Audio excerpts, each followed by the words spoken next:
BSc final के students के लिए एनएमआर स्पेक्ट्रोस्कोपी का जो चैप्टर शुरू किया था उसको आगे कंटिन्यू करते हुए हम आगे का पार्ट है वो डिस्कस करते हैं। अभी तक हम लोगों ने देखा कि किस प्रकार के परमाणुीय नाभिक हैं वो एनएमआर एक्टिव होते हैं या एनएमआर में सिग्नल दे सकते हैं, जिनको हम एनएमआर एक्टिव न्यूक्लियस कहते हैं। अब आगे हम देखते हैं कि वास्तव में एनएमआर सिग्नल है वो प्राप्त किस प्रकार से होता है। यहाँ पर हम देखेंगे कि जब भी हम किसी प्रोटॉन को, डेफिनेटली वो प्रोटॉन है वो जो है न्यूक्लियर एनएमआर एक्टिव है, या कोई अन्य परमाणु जैसे कार्बन 13 है वो भी एनएमआर एक्टिव है, हमने देखा था। तो जब हम इनको बाह्य चुंबकीय क्षेत्र में रखते हैं तो ये स्पिन करता है। ये इस प्रकार से जो नाभिक है वो स्पिन करता है, और स्पिन करते हुए जो नाभिक है, यहाँ पर हम डेफिनेटली प्रोटॉन की बात कर रहे हैं, तो वो चुंबकीय आघूर्ण है वो उत्पन्न करता है।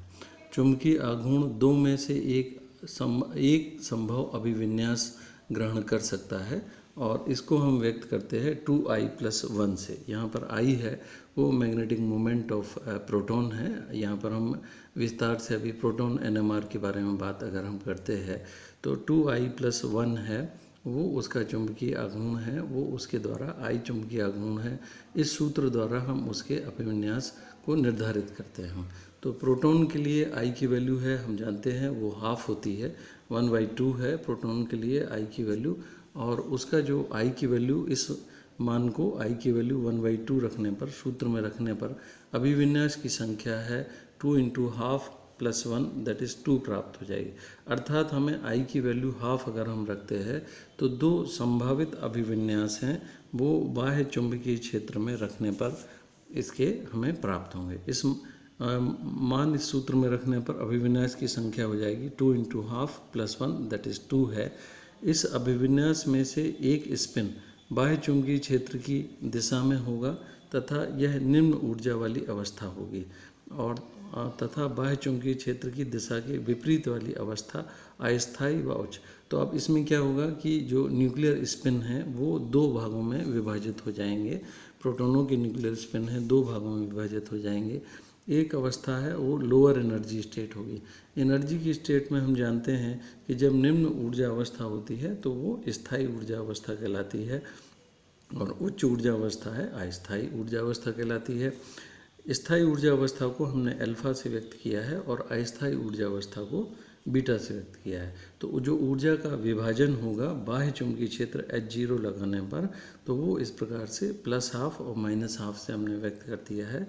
यहाँ पर ये दिखा रहे हैं +½ कौन से ओरिएंटेशन होंगे प्रोटॉनों के, जो बाह्य चुंबकीय क्षेत्र की दिशा में अभिविन्यासित होंगे, उनके ओरिएंटेशन को हमने +½ से व्यक्त किया है, और -½ से व्यक्त किया है जिनके चुंबकीय क्षेत्र जो उनके द्वारा उत्पन्न किए गए चुंबकीय क्षेत्र हैं वो बाह्य चुंबकीय क्षेत्र की विपरीत दिशा में होंगे। इसको बीटा अभिविन्यास से हमने व्यक्त कर दिया है। नाभिक की बाह्य चुंबकीय क्षेत्र में दो अभिविन्यास या ऊर्जा अवस्थाएं होती हैं, तो ये दो ऊर्जा अवस्थाओं में है वो विभाजित हो गया है। जब नाभिक का निम्न ऊर्जा, अब देखिए सिग्नल किस प्रकार से प्राप्त होते हैं, जब नाभिक का निम्न ऊर्जा वाली अवस्था अर्थात अल्फा अवस्था से उच्च ऊर्जा वाली अवस्था बीटा में संक्रमण होता है तो ऊर्जा का अवशोषण होता है, तथा जब नाभिक उच्च ऊर्जा अवस्था से निम्न ऊर्जा अवस्था में, तो जब अल्फा अवस्था से बीटा अवस्था में जाएगा तो ऊर्जा का अवशोषण करेगा। लेकिन जो उच्च ऊर्जा अवस्था या बीटा ऊर्जा अवस्था है वो चूँकि हम जानते हैं स्थायी अवस्था नहीं है बल्कि अस्थायी अवस्था है, अतः कुछ समय बाद में यही प्रोटॉन है वो अस्थायी ऊर्जा अवस्था से स्थायी ऊर्जा अवस्था में ट्रांजिट होगा या वापस आएगा, और जब ये वापस आएगा उस समय ऊर्जा को ये मुक्त करेगा, और जब ये ऊर्जा को मुक्त करेगा वही हम सिग्नल के रूप में रिकॉर्डर से रिकॉर्ड करेंगे। दो ऊर्जा अवस्थाओं के मध्य संक्रमण हेतु आवश्यक ऊर्जा ΔE को निम्न सूत्र से, अब देखो दो जो ऊर्जा अवस्थाएं हैं उसके लिए संक्रमण के लिए कितनी ऊर्जा की आवश्यकता होगी, जिसको हमने यहाँ से ΔE वास्तव में कौन सी ऊर्जा है, निम्न ऊर्जा अवस्था से उच्च ऊर्जा अवस्था में आने की एनर्जी का एब्जॉर्प्शन और यही ऊर्जा का अवशोषण होगा जब ये उत्सर्जन होगा जब ये उच्च ऊर्जा अवस्था से निम्न ऊर्जा अवस्था में आएगा। तो डेल्टा ई को हम कैसे कैलकुलेट कर सकते हैं? डेल्टा ई के लिए जो फार्मूला अप्लाई किया जाता है that is gamma H capital H0 upon 2 पाई। यहाँ पर H है, ये प्लैंक कांस्टेंट है, गामा है, इसको हम चुंबक गायरिक अनुपात या जिसको हम मैग्नेटिक गायरिक रेशियो कहते हैं, या कहीं कहीं पर आपको मिल जाएगा गायरो मैग्नेटिक रेशियो या मैग्नेटिक गायरो रेशियो। तो ये इस प्रकार से चुंबकीय गायरिक अनुपात है, गायरिक भी कह सकते हैं, गायरो भी कह सकते हैं, गायरो मैग्नेटिक रेशियो भी कह सकते हैं। ये एक नाभिकीय स्थिरांक होता है जो गामा से व्यक्त किया गया है। H0 है बाह्य चुंबकीय क्षेत्र की सामर्थ्य है, चुंबकीय क्षेत्र की सामर्थ्य को गॉस में हम व्यक्त करते हैं, तो H0 बाह्य चुंबकीय क्षेत्र की सामर्थ्य है। न्यू आवृत्ति है, हर्ट्ज में है। तो इसको हम delta E is equal to gamma H H0 upon 2 pi. हम जानते हैं कि delta E energy E is equal to H nu होता है, delta E is equal to H nu. यहाँ पर डेल्टा ई की जगह एच न्यू हम रख देंगे तो हमें प्राप्त हो जाएगा H nu is equal to gamma H H0 upon 2 pi. H से एच है ये कैंसिल हो जाएगा और हमारे लिए प्राप्त हो जाएगा gamma is equal to nu is equal to gamma H0 upon 2 pi. Nu आवृत्ति है, हर्ज में, H0 है बाह्य चुंबकीय क्षेत्र की सामर्थ्य है, और गामा के बारे में बता दिया है, ये magnetic gyro ratio, gyro magnetic ratio जिसको हम चुंबक गायरिक अनुपात कहते हैं, ये एक नाभिकीय स्थिरांक होता है। प्रोटॉन के लिए या हाइड्रोजन के लिए गामा की वैल्यू 26,750 फिक्स है। कार्बन 13 के लिए ये वैल्यू 6700 होती है। यदि H0 का मान 21,100 गॉस, अगर हम बाह्य मैग्नेटिक फील्ड है 21,100 गॉस का अप्लाई करते हैं तो गामा जैसा कि उक्त समीकरण में दिया है, तो हाइड्रोजन के लिए चुंबक गायरिक अनुपात का मान 26,750 है। तो इससे हम आवृत्ति का मान ज्ञात कर सकते हैं। आवृत्ति हमारे लिए कितनी यहाँ पर प्राप्त हो जाएगी? न्यू इज इक्वल टू 26,750, ये मैग्नेटिक गायरिक रेशियो का वैल्यू है, इंटू 21,100 अपॉन 2 इंटू 3.14। कैलकुलेट होकर के ये वैल्यू आती है 89.55 मेगाहर्ट्ज, जिसको हम 90 मेगाहर्ट्ज भी कह देते हैं। 89.55 मेगाहर्ट्ज या 90, अर्थात जितने भी प्रोटॉन NMR हैं वो 90 मेगाहर्ट्ज पर या 90 मेगाहर्ट्ज पर रिकॉर्ड किए जाएंगे। जो ये इस आवृत्ति पर है ये रिकॉर्ड किए जाएंगे। तो इस प्रकार से ये प्रोटॉन के लिए हमने इसको डिस्कस किया है। अब नेक्स्ट हम आगे इसको कंटिन्यू करते हुए फर्दर देखते हैं। सिग्मा इलेक्ट्रॉनों के चक्रण लगाने से प्रोटॉनों का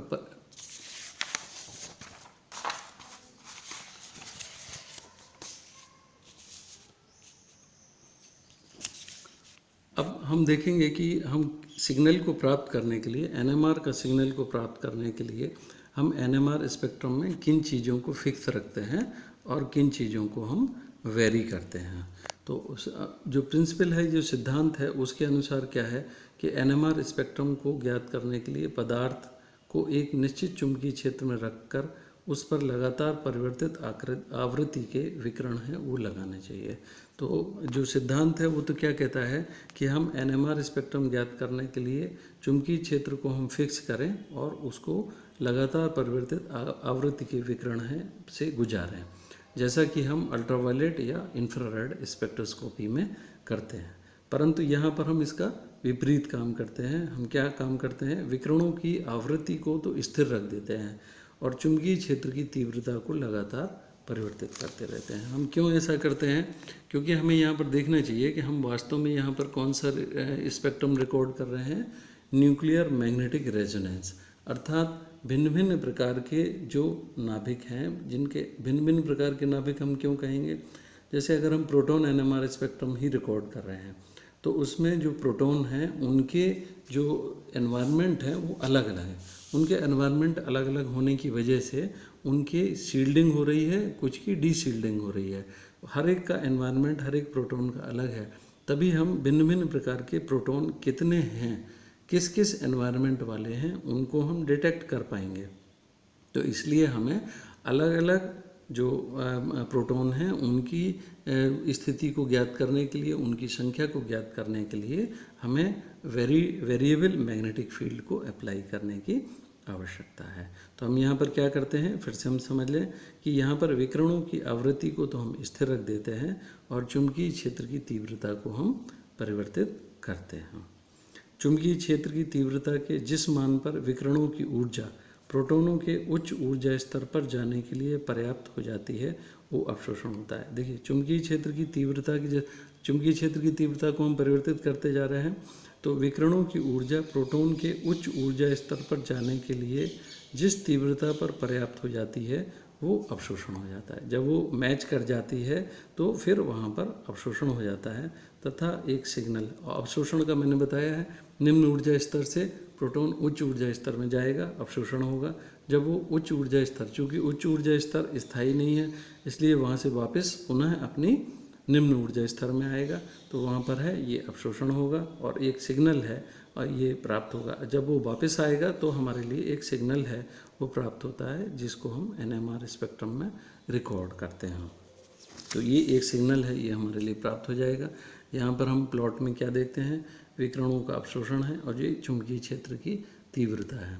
तो जो लेफ्ट हैंड साइड की ओर जो एरिया है उसको हम डाउन फील्ड कहते हैं और राइट हैंड साइड की ओर की एरिया को अपफील्ड कहते हैं, क्योंकि चुंबकीय क्षेत्र की शक्ति है वो क्रमशः लेफ्ट से राइट की ओर बढ़ती जा रही है। यहाँ पर एक हमें सिग्नल है, ये संकेत है वो प्राप्त होता है, ये NMR सिग्नल कहलाता है। फिर से समझ लें, हम जब हम वेरिड मैग्नेटिक फील्ड लगाते हैं तो उसमें जिस मैग्नेटिक फील्ड पर किसी एक पर्टिकुलर प्रोटॉन की जो फ्रीक्वेंसी है वो मैच कर जाती है तो वहाँ पर एब्जॉर्प्शन हो जाता है और उससे एब्जॉर्प्शन के तुरंत बाद में इमिशन होगा और हमारे लिए एक सिग्नल है वो प्राप्त हो जाएगा।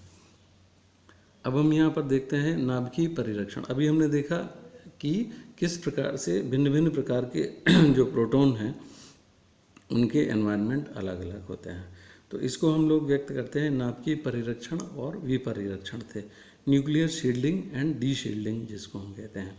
परिरक्षण का मतलब है शील्ड करना, शील्ड का मतलब है कवच एक का स्थापित करना और डी शील्डिंग का मतलब है उसके कवच को हटाना है। तो इसको हम शील्डिंग एंड डी शील्डिंग से व्यक्त करते हैं। चूँकि नाभिक का परिरक्षण हो रहा है या उसका शील्डिंग हो रही है तो इसको हम नाभिकीय परिरक्षण या विपरिरक्षण कहते हैं। सामान्यतः प्रोटॉन किस चुंबकीय तीव्रता पर रेडियो आवृत्ति वाले विद्युत चुंबकीय विकिरणों का अवशोषण करेंगे, यह उन प्रोटॉनों के रासायनिक वातावरण पर निर्भर करता है। तो किन किन प्रोटॉनों का क्या क्या एनवायरनमेंट है ये इस पर निर्भर करेगा कि प्रोटॉन किस चुंबकीय तीव्रता पर रेडियो आवृत्ति वाले विद्युत चुंबकीय विकिरण का अवशोषण करेंगे। तो ये प्रोटॉन के अलग अलग एनवायरनमेंट पर निर्भर करता है। सरलतम स्थिति में हम ये मानते हैं CH प्रोटॉन की कल्पना करते हैं। यह प्रोटॉन सिग्मा बंध इलेक्ट्रॉन द्वारा घिरा हुआ है। तो अब जो कार्बन और हाइड्रोजन है ये कैसे जुड़े हुए हैं, एक दूसरे से सिग्मा इलेक्ट्रॉनों के द्वारा जुड़े हैं और यह सिग्मा इलेक्ट्रॉन भी गोलाकार,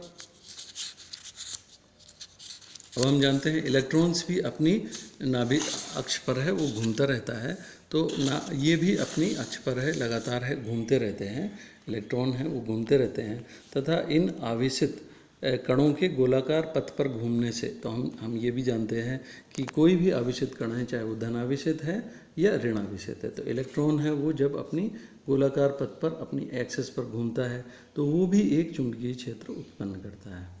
तो अब देखिए हम क्या देख रहे हैं यहाँ पर कि कार्बन और हाइड्रोजन सिग्मा बॉन्ड से जुड़े हुए हैं और सिग्मा बॉन्ड के वो इलेक्ट्रॉन हैं वो भी एक चुंबकीय क्षेत्र उत्पन्न कर रहे हैं। इलेक्ट्रॉनों द्वारा उत्पन्न इस चुंबकीय क्षेत्र को प्रेरित क्षेत्र, यहाँ पर हम इसको प्रेरित क्षेत्र या इसी को हम इंड्यूस्ड फील्ड कहते हैं, इंड्यूस्ड फील्ड कहते हैं, इंड्यूस्ड मैग्नेटिक फील्ड कह सकते हैं, मैग्नेटिक फील्ड है, इंड्यूस्ड मैग्नेटिक फील्ड है ये उत्पन्न होता है, तो ये हम प्रेरित चुंबकीय क्षेत्र कहते हैं। तो प्रेरित चुंबकीय क्षेत्र कौन उत्पन्न कर रहा है, जो सिग्मा बॉन्ड के इलेक्ट्रॉन है।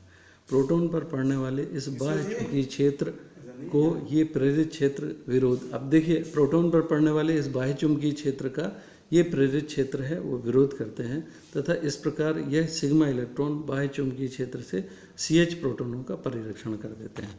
प्रोटॉन पर पड़ने वाले बाह्य चुंबकीय क्षेत्र का ये प्रेरित क्षेत्र है। जो इंड्यूस्ड मैग्नेटिक फील्ड है वो बाह्य चुंबकीय क्षेत्र में जब रखा जाता है किसी प्रोटॉन को, तो ये जो इंड्यूस्ड फील्ड है वो बाह्य जो मैग्नेटिक फील्ड है वो उसका विरोध करता है।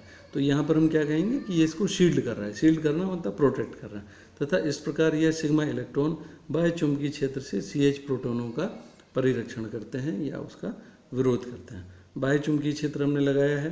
प्रेरित चुंबकीय क्षेत्र है ये सिग्मा इलेक्ट्रॉनों के द्वारा उत्पन्न किया जा रहा है। बीच में है ये प्रोटॉन है या हाइड्रोजन है। तो जो प्रेरित चुंबकीय क्षेत्र है वो बाह्य चुंबकीय क्षेत्र का विरोध करता है, अर्थात इसका प्रोटॉन का वो परिरक्षण करता है या इसकी शील्डिंग करता है। चक्कर लगाते हुए सिग्मा बंध के जो इलेक्ट्रॉन हैं वो अपना एक मैग्नेटिक फील्ड है वो जनरेट कर रहा है। बाह्य चुंबकीय क्षेत्र के प्रभाव का CH बंध के सिग्मा इलेक्ट्रॉनों द्वारा परिरक्षण हो जाता है। इस प्रकार जब प्रोटॉन का इलेक्ट्रॉन द्वारा परिरक्षण हो जाता है तो वे इस चुंबकीय क्षेत्र में अवशोषण नहीं करते हैं, जिस पर वे परिरक्षण की अनुपस्थिति में करते। तो अब इससे क्या हुआ, जब शील्डिंग हो जाती है तो फिर इनका जो प्रभाव है वो इस प्रकार से हो जाता है कि ये इनका जो सिग्नल है वो फिर हायर फील्ड की ओर, उच्च क्षेत्र की ओर शिफ्ट हो जाएगा। तो हम ये कह रहे हैं यहाँ पर कि अगर परिरक्षण नहीं होता तो वास्तव में ये जो प्रोटॉन का जो सिग्नल है या प्रोटॉन की उपस्थिति है वो निम्न चुंबकीय क्षेत्र में दर्ज होती, लेकिन चूंकि परिरक्षण हो रहा है इसलिए अब ये सिग्नल खिसक उच्च चुंबकीय क्षेत्र में चला जाता है। तो प्रोटॉन का बंधी इलेक्ट्रॉनों द्वारा जितना अधिक परिरक्षण होगा उस प्रोटॉन द्वारा विकिरणों का अवशोषण उतने ही अब फील्ड की ओर खिसक जाएगा।